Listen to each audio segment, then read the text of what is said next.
You're listening to the Digital Deep Dive, where we tackle the newest trends, strategies, and pain points shaping growth across the digital landscape. From Amazon and D2C to international expansion, join our host and e-commerce leaders across multiple industries for in-depth discussions on how to maximize your brands in the digital arena. Now, here's your host, Aaron Conant. Well, hello, everybody, and welcome back to the Digital Deep Dive podcast. I'm your host, Aaron Conant, and today we're going to dive into retail media everywhere. I think a lot of the brand conversations I'm having right now, that phrase is perfectly fitting as everybody's trying to figure it out. There's this huge push on the digital side. What's happening with in-store? Where do budgets come from? How do we measure it? What do metrics look like? Is it even possible? How do you tie it all together? These are all fun things. And Lauren Levick from the Digital Shelf Institute a while back connected me to Nate over at Microsoft and Paul at Vibenomics for a great conversation after she had one. And if you don't know Lauren, I would check out that podcast as well. She's awesome and has some great people, but it's also a great connector. And so this is a topic that's showing up in my network a ton. So hopefully this is going to be a great conversation that a lot of people enjoy today. But first, let's kind of kick it off with some intros. Nate, I'll kick it over to you. If you want to do a brief intro, on yourself, the company, your role, what you guys are doing over there at Microsoft, and then kick it over to Paul and he'll do the same. And then we'll jump into the conversation. Sound good? Sounds great. I'm Nate Pinkston. Great to meet everybody, or at least virtually. I'm head of growth over at Microsoft Retail Media, and so that's a division within Microsoft Advertising. So for many years, known mostly as the place you would go buy Bing search, the second favorite place to buy your search campaigns. But we're making some noise to bring together a real ecosystem around advertising and truly bring a lot of these channels and different components together to give you opportunities to tap into advertising across a variety of spectrums, channels, avenues, publishers, supply sources, all together. And from my perspective in the retail media arm, what we're really looking to do is help retailers build media businesses, become good media partners, and using our platform to really drive significant monetization of a retail media program. And that's through that work that I met a wonderful gentleman named Paul Brenner. Wow. I'm a wonderful gentleman now. That's fantastic. So yeah, Paul Brenner, I head up the retail media network and the retail media partnerships at Vibenomics.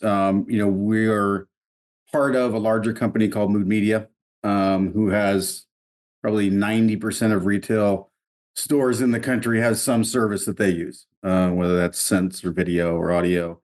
They acquired us because of the growth of retail media and digitizing in store. And so I now have the benefit of their scale and our tech stack that we built over the last 4 or 5 years, to really bring a lot of these conversations, bring the retail media groups over into the in-store conversation, which is new, right, for the most part. And I look for people like the wonderful gentleman, Nate Pinkston, to really figure out how to make this work better. Awesome. Let's, jump into this conversation as a whole. Nate, I'm going to kick it off with you, and then we're just going to roll with an open conversation. Just as it goes, in this, retail media network, not a lot of people, it doesn't come up in my conversations. That's 20 to 30 a week, up every vertical, start up the Fortune 100. Like, it's everybody. The Microsoft Retail Media Network is not something at top of people's mind, but obviously it's something that you guys found is worth investing in. So what are you tackling there? What are the biggest questions that you're being asked as people try to learn a little bit more? Because you guys are a massive company. You guys win in the things you dabble in. This is something I think everybody's going to have to know about, but would love to hear how you're tackling this space as a whole. Yeah, I guess I'll start by saying we probably could rebrand a little bit better, but you also might have heard of our platform as Promote IQ, which for several years powered a lot of the big programs out there. So Microsoft acquired Promote IQ in 2019. We've since rebranded as Microsoft Retail Media, but that's really a part of combining this ecosystem where what we're focused on and the way Microsoft is approaching it is they're an ecosystem company. There's an argument to say that it's about the power of scale is really how Microsoft is successful and wins when they dabble. And that's the same approach they're taking to the retail media ecosystem. And after acquiring Promote IQ, we've also acquired Xandr and brought in their suite of products as well. So you've got their monetize and invest products, the DSP side of the house. And that's helped us bridge this gap between just the retail media only player in like a private marketplace or walled garden situation, tapping into the open internet with the Xandr products, and even into open search and Microsoft's audience network. And so when you bring all of this together, you actually have a much more compelling offering than we could have brought to the table 2 years ago, 3 years ago. And so that's how Microsoft's thinking about it. But we are fundamentally about empowering our clients, both retailers, advertisers, agencies, to be successful in reaching their potential, their advertising goals. That could be a ROAS, performance goal, display, reach, awareness.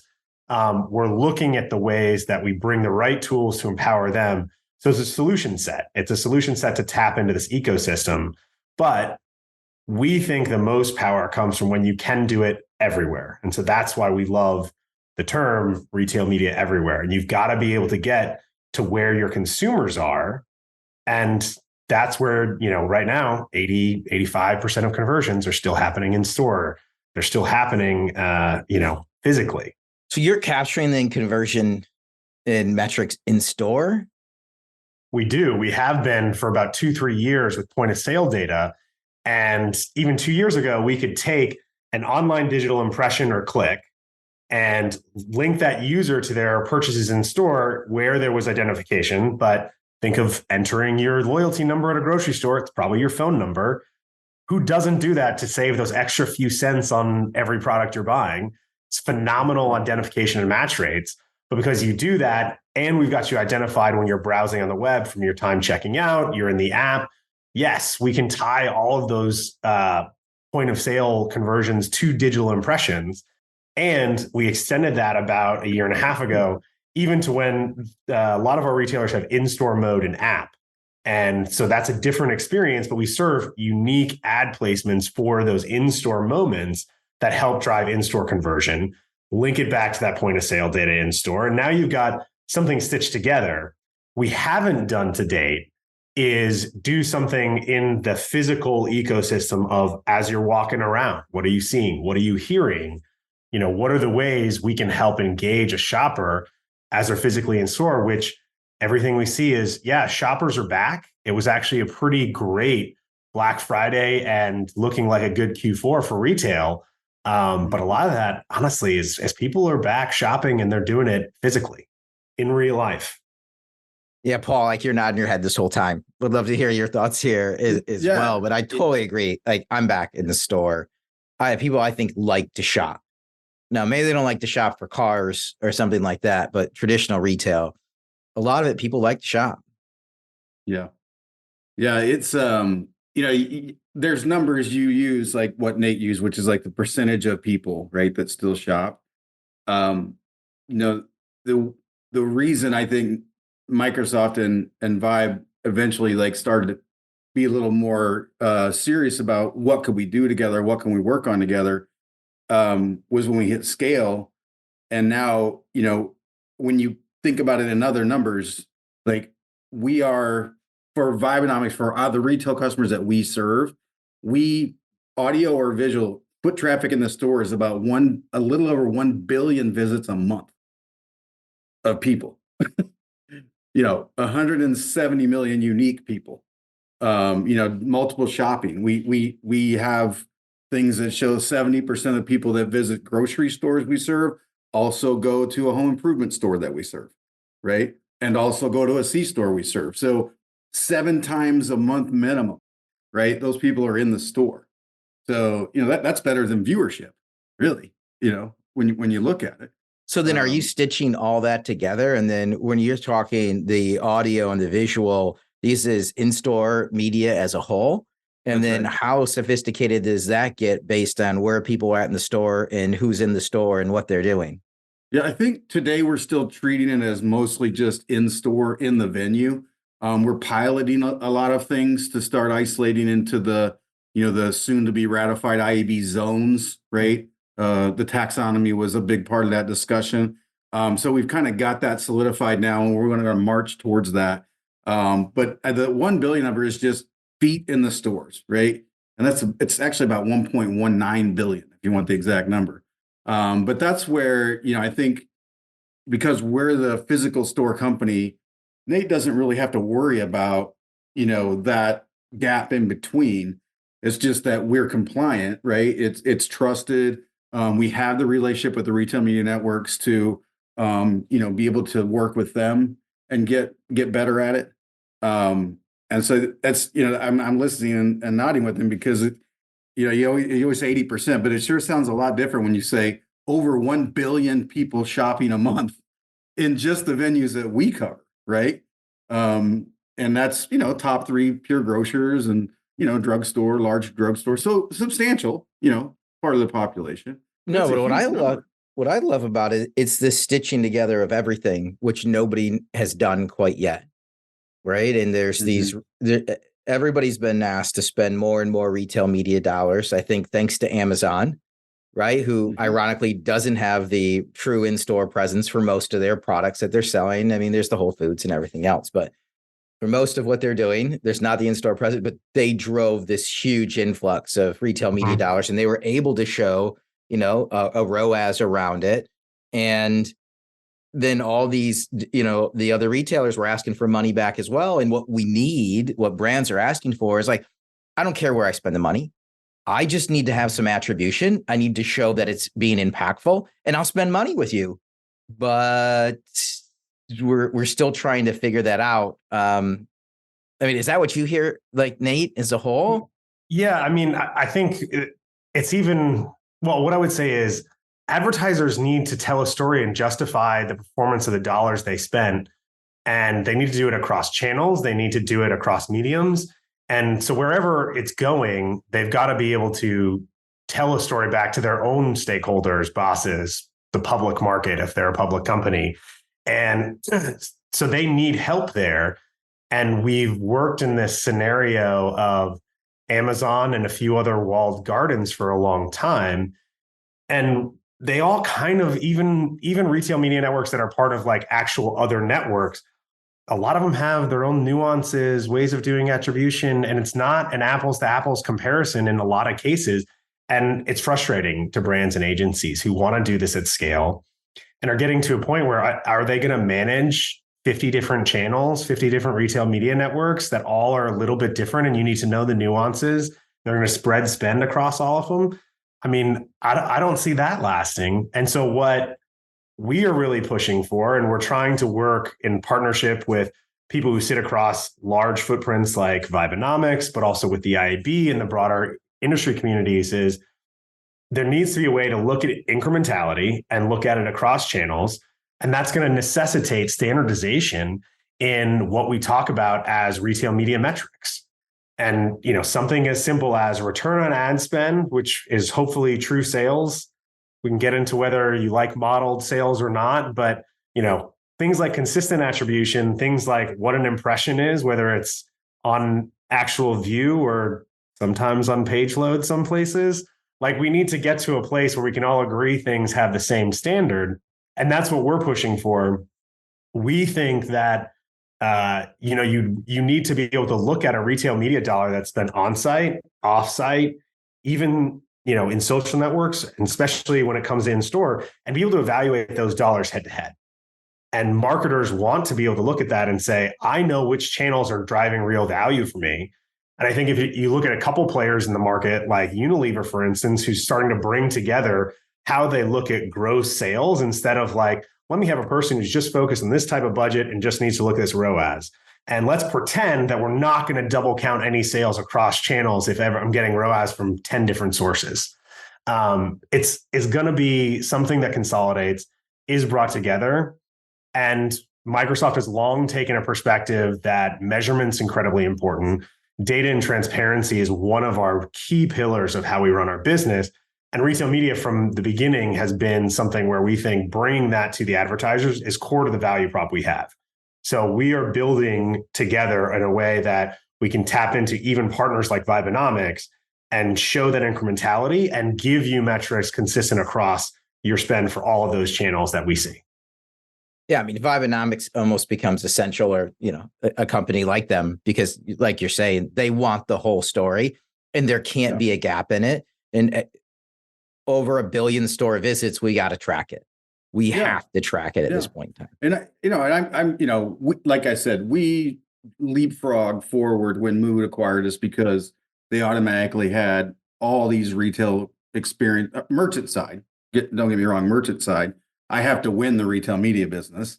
And because in-store is such a popular topic, there's lots of competitors popping up right now, right? I could name 4 or 5 on this call that I go head to head with all the time, but we have the scale at this moment, and that's where we are. I will say, kind of why I push hard for this as well with Microsoft, and there are others I try to talk to, but I saw this kind of silo. Let's say I work with 10 major retail media networks, right? Each one, to Nate's point, has their own way of approaching their data structure, their process, right? What they're willing to share, right? What they are able to do, right? Whatever it might be. And so we were trying to go down this path. Let's say we would take, maybe it wasn't like a Unilever as an example, and you look across all these retail media networks to be able to navigate all of those different, it's one buy, right? For us, but how do you coordinate all these different approaches? And that was difficult enough.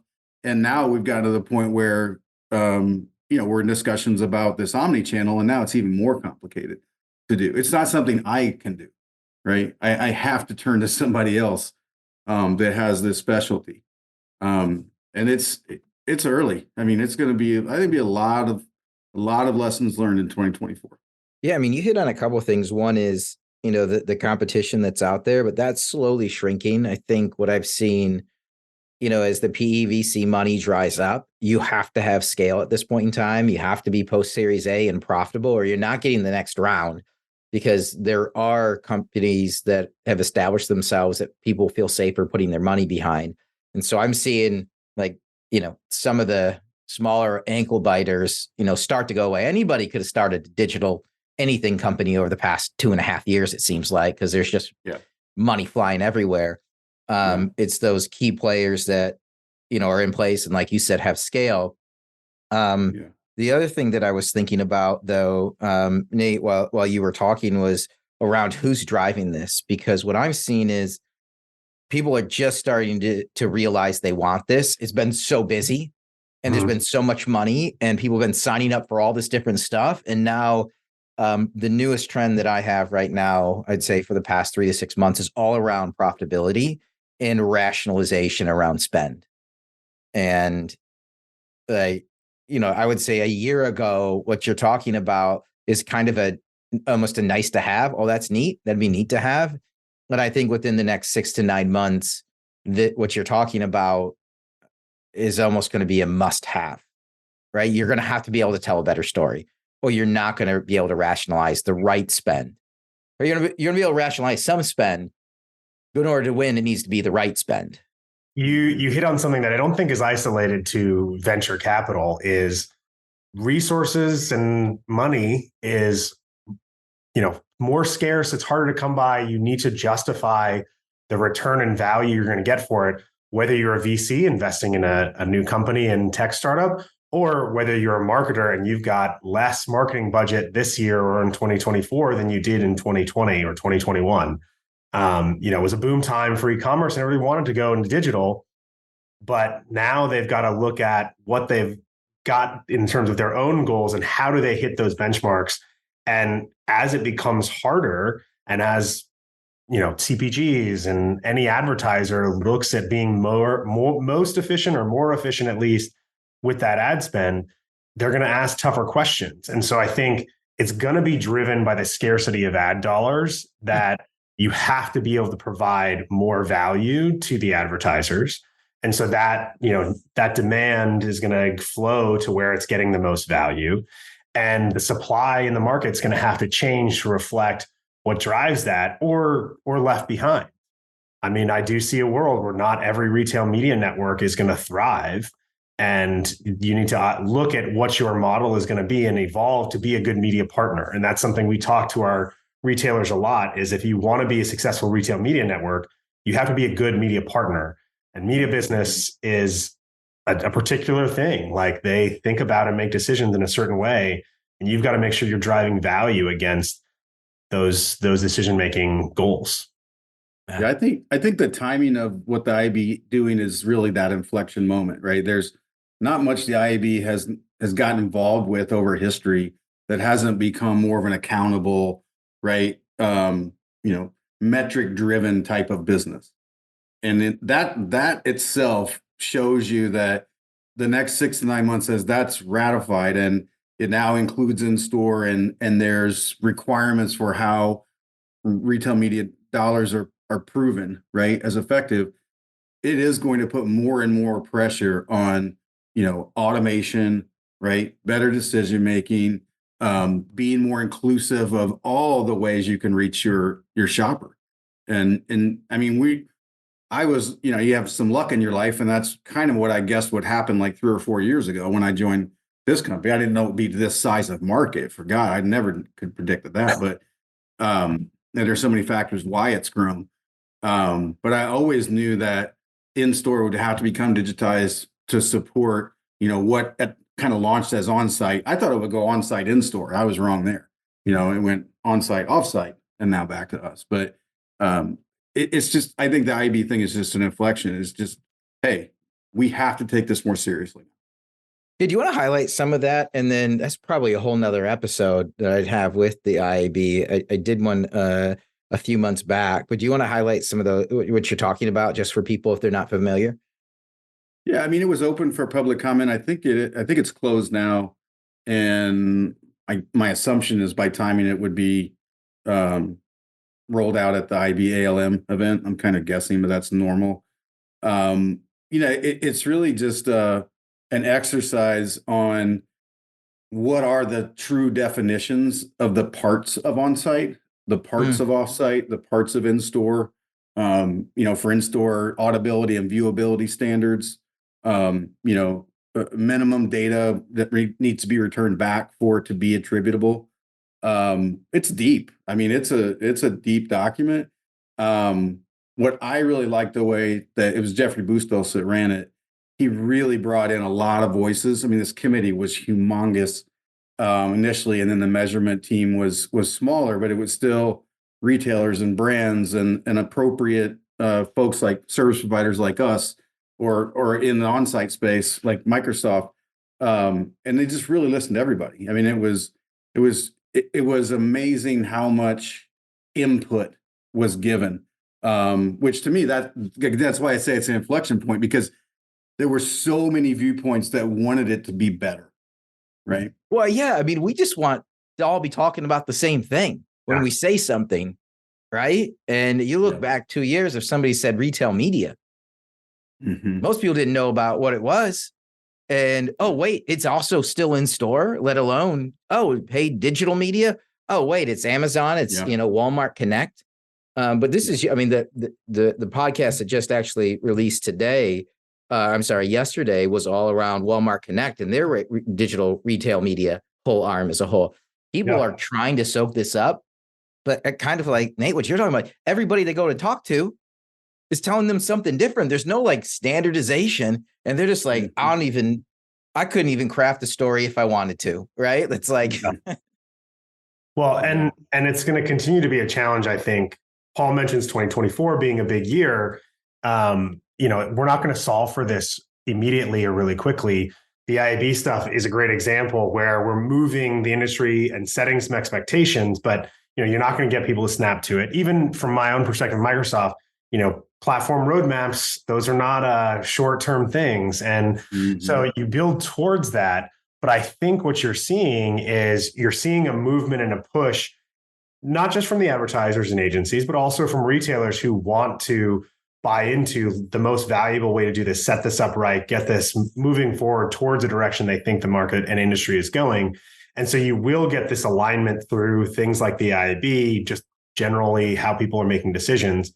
But I'll also throw out there for the advertisers who are thinking about, gosh, how should I do this? How can I do this? What's the best way?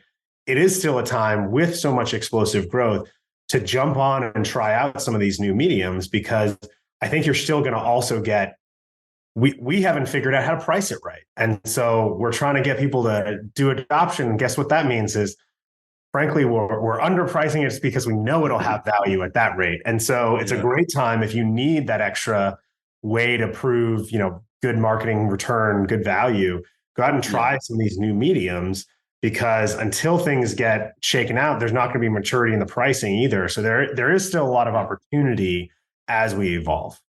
I like to say we're pricing for results, Nate. That's what we're doing. Well, results we know we're going to get because we know it's powerful. That's right. We're confident in our results.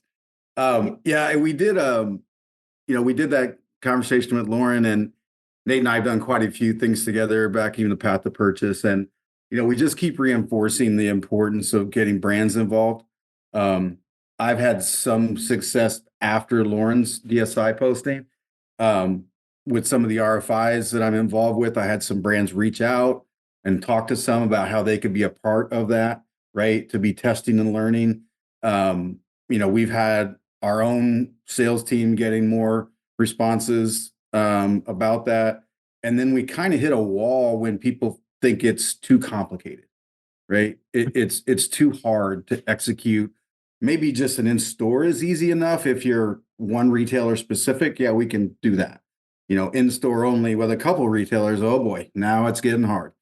Go to, one retailer with in-store and omnichannel, head explodes, And so I don't know what, Nate, if you guys have heard more stuff, we haven't really talked about that between the two of us, but I've gotten more traction, but it's still not any easier to execute it.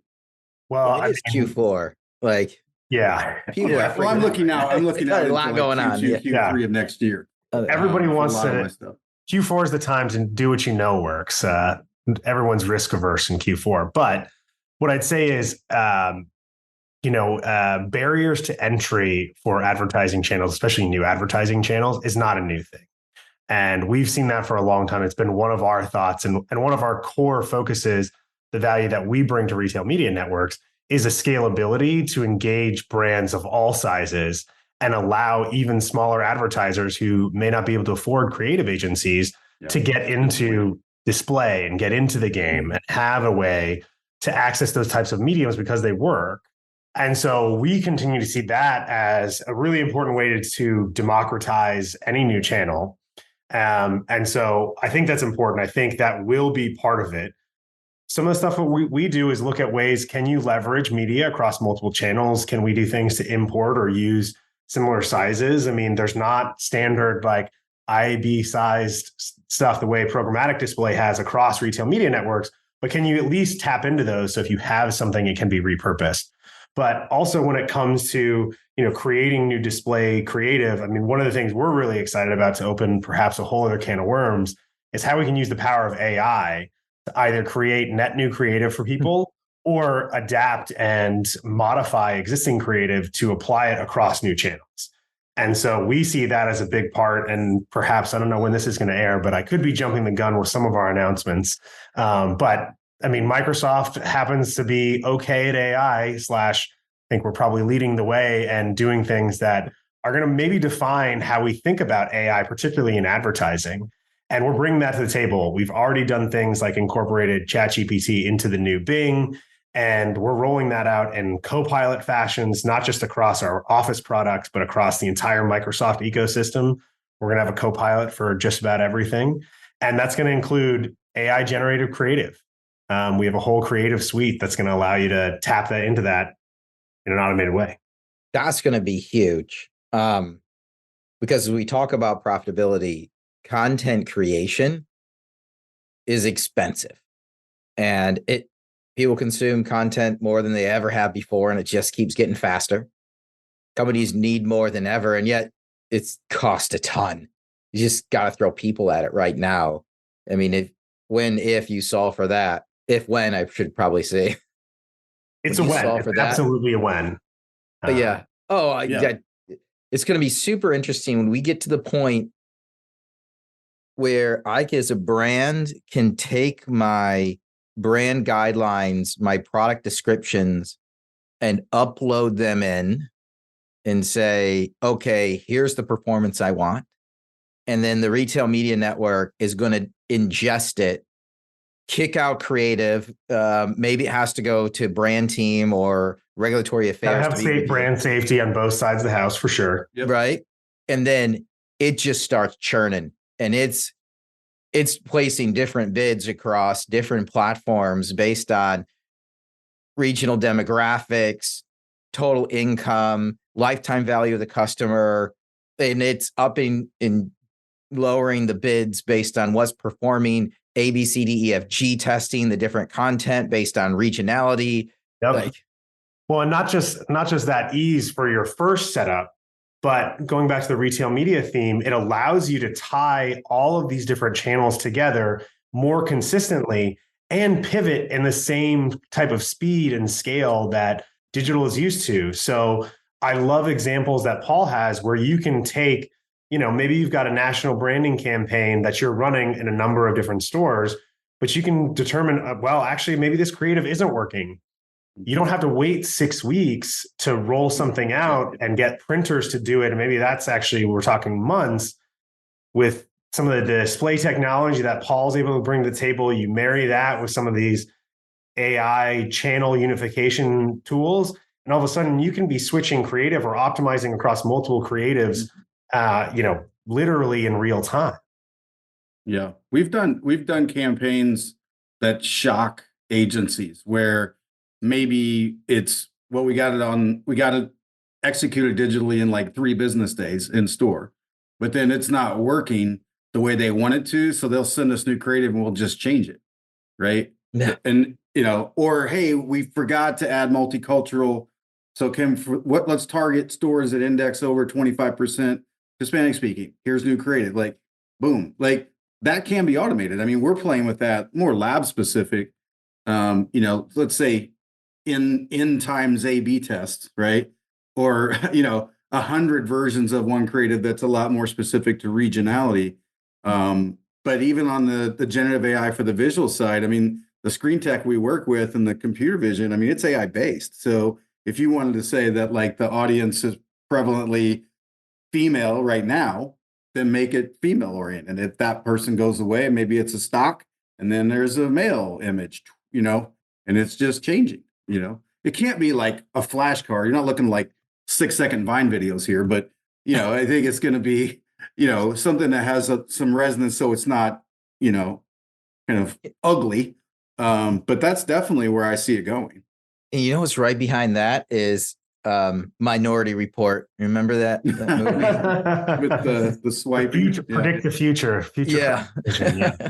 And the sales division walking through the mall. Actually might happen. Yeah, the mall. Yeah, Mary's walking through the mall, and all of a sudden that lady drops in. It does a facial recognition. It's like, hey, your wife's birthday's coming up, right? And it's an AI generated hologram. It's like, hey, you should buy this for her. It's like, we're not that far. I think a couple of I don't know if people are going to respond to that super positively. I think there's a, I would be there's a difference of could we and should we, right? Yeah. I think it's a couple more generations, like my kids, they'll probably be accepting of that. I might still be in the generation that questions that. Yeah. Well, I will say, I think where, not to go too deep on the AI, because I think we could have a whole other podcast on it, but where you may see it start to show up more and more is predictive analytics around who's going to buy. So rather than just, what we show you, it's more about what are the audiences that are going to be most successful? And you start to put those AI models against that, and they'll help shape what your targeting is or how you need to think about deploying certain creatives or certain tactics. And even getting to the retail media everywhere, can you optimize based on those conversion points and where you see different tactics resonating more, having more impact?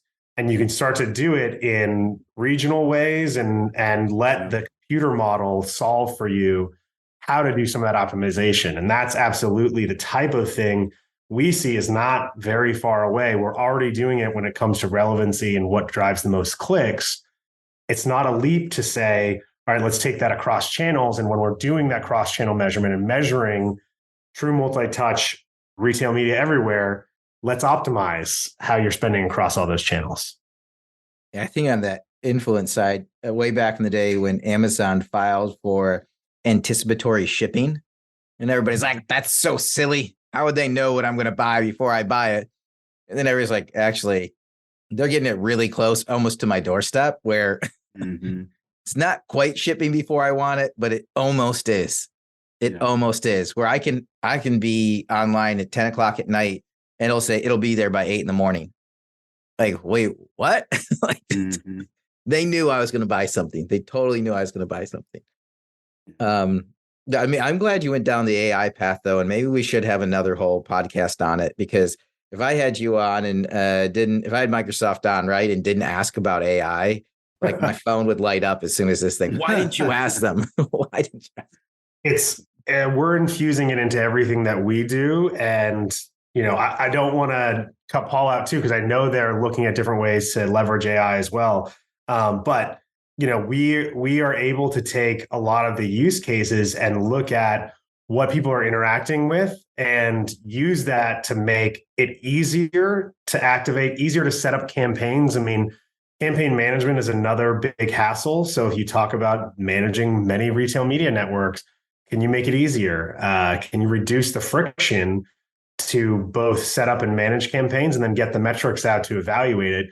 That's a big part of how we think AI is going to help people. We are all about the co-pilot. How can we make your life easier? And it's going to be across just about everything that we do. Yeah. Well, I'm a user of AI. You're a creator of AI. So I just keep in my mind that all those are great visionary things, but if we don't start at point A, where things at least get connected, Yes. then it's hard for me to take advantage of anything that I create as a user, right? So that's why, I'm fascinated by it. I ask the same questions there, and I do have questions for Microsoft and where it's going. But I think that's a benefit to Microsoft sooner than it's a benefit to what I'm doing, right? 100%. I mean, it's based on the data sets, and what's unique is you can have the LLMs that are out there, it's everything's pulling from straight up from the internet. And that's going to become democratized, right? Because it's pulling from the same body of data. But what's unique is when you have these segments of companies, the Metas, the Amazons, right, the Microsofts, that have walled gardens of specific data sets that they are the only ones that have access to. That's where we see some really cool acceleration take place, because it's not being shared. And there's whole new insights and whole new products that can come out of it. It's crazy. Well, and I want to go a little bit back to the topic we started with, which is retail media everywhere. Is data is all well and good, but if you can't activate it, and for the advertisers and marketers listening, like obviously you need to engage with shoppers. And I mean, we see tremendous value in the type of reach and scale that Vibenomics and Mood Media bring to the table. And that's why we think it's not going to be just one platform, one provider serves all. There's going to be an ecosystem, and partnerships are key for us. We see a ton of value in partnering with folks like them and leveraging that, so that we can go to market together, that we can tap into the value and assets that each other have. I mean, we're like right at the very beginning of this. I mean, it doesn't seem like we are, but we really are. Yeah. It's going to be awesome. There's a lot of road ahead. Yeah. So as we kind of get to the end here, a couple of questions, and then I'm going to open it up if you guys have questions for me, because I've been picking your brains this whole time. It's been fantastic. Paul, what are you most excited about over the next year? Yeah, I've mentioned it. I think the IAB work is going to drive significant new interest on all sides. Now that there's at least a good starting framework, and I'm already seeing that happen. So I'm really excited that leads to conversations like I'm having with Nate.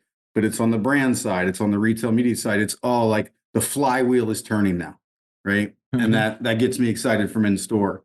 And that's enough for me, because that's about 7 days a week worth of work right now. But I think there's going to be a lot learned in 2024.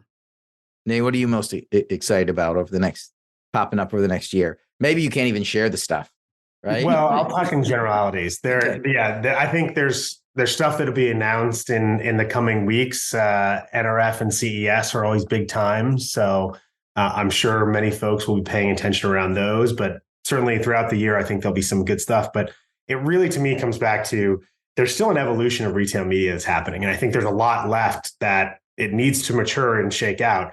And so I'm excited to see and hopefully shape what some of that is going to be. The biggest pieces that I'm excited for around that evolution, though, is building into more ecosystems, more interoperability, more ways to tap in across many channels at once. And then, frankly, I do love talking about AI and what it's going to do. Even internal at Microsoft, we have limits on how much we can take advantage of because just the computing power is so limited. So as that gets built out, we're going to get to do more with it and get to deploy it more day to day across everyone. And so I think that's just going to be really exciting because I do think that's a transformation that'll affect, honestly, not just advertising, but everything we do. I mean, like making PowerPoint slides and pivot tables is about to become so much easier that you almost don't even need to be trained on it anymore. So, those are the types of things that probably will seem smaller initially, but you'll find yourself saving so much time that I'm excited for that. Everyone can think more strategically if you're doing less pivot tables. That's going to be so funny when I'm talking to the younger kids. You guys don't realize what it was like when I was young making PowerPoints, and they're not even going to know what VLOOKUPs and pivot tables are. Gosh. They're just going to talk into the computer and it's going to kick it back out. Yeah.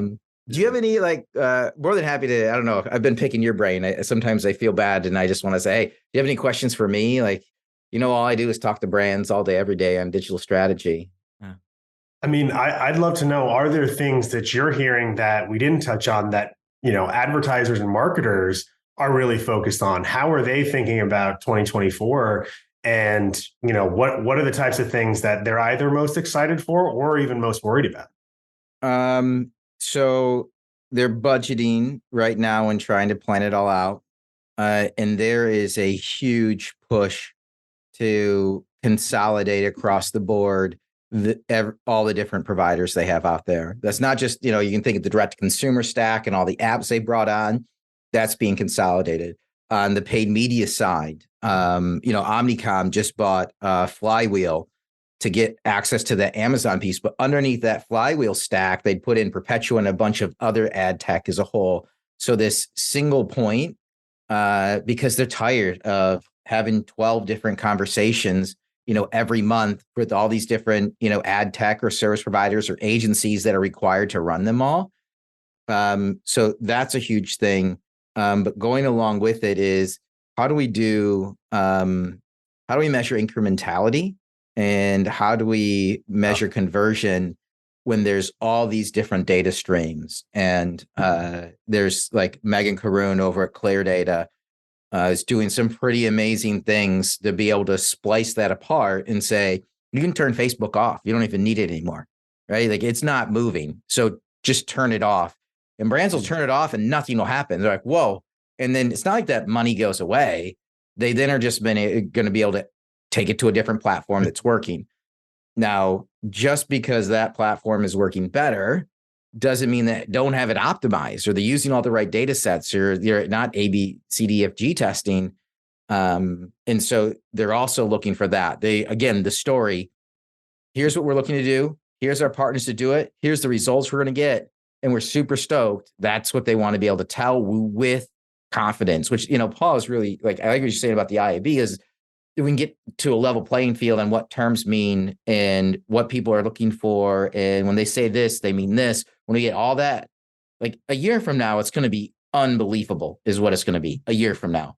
Yeah. With the new tech that's going to be coming out, with the standardization around everything that we're talking about and some of these consolidations. I have one small question to build on his, because I hate to sit over here and drink my own Kool-Aid all the time.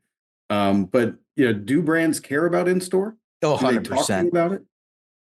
100%. 100%. I mean, the teams that are shrinking right now are the digital teams. There's kind of like this middle layer that's being removed, and in-store, especially in CPG and grocery. I mean, the reality is, I mean, if you don't hit $40 now on a basket size online, you're not making money. Like it's just so hard. And so, and nobody's buying anything online. I shouldn't say nobody, but in general, most people, anything grocery or CPG related, now they might do buy online, pick up in store, but they're not buying a single tube of toothpaste online. They're not buying mouthwash. They're going into the store to buy it. That's just the reality. And that's twofold. Is one, because they're already there and they're buying it. The other is these companies are seeing, I can't make money doing that. I can't make money shipping a single tube of toothpaste. And it's hard to get a basket built, within these individual categories. And so and nobody wants to buy 15 tubes of toothpaste at a time. So it's $40. So in store, that pendulum that sat there, it was artificially pulled to the side by COVID. And now it's been snipped and it's coming back, and it's going to end up with a lot of transactions. It's not going to go all the way back to where it was before. Like maybe it was over here before, but it's going to settle at a nice point in the middle. And a good chunk of that's going to be in store. It just is. Now, maybe, what is it? Like high-end hobby stuff is going to stay online. Like you want to episode 1 X-Men. All right. Yeah. You're still going to eBay for that, but everything else, people are seeing a big uptick in store. Well, I mean, I think you saw it on Black Friday, Cyber Monday. There's a lot of people in stores buying stuff. So yeah. Well, this has been awesome. We did go a little bit over, but I think everybody, when I go short on conversations like this, people like shout, like, you should have kept going. But again, Nate, Paul, thanks so much for all you guys are doing for the network as a whole. This has been a really, really fun conversation. Would love to get one back on the schedule, maybe in the new year when we can tackle some of the AI stuff. I mean, I'll be at NRF for sure, probably at CAS. So we'll meet up there. We will be there as well.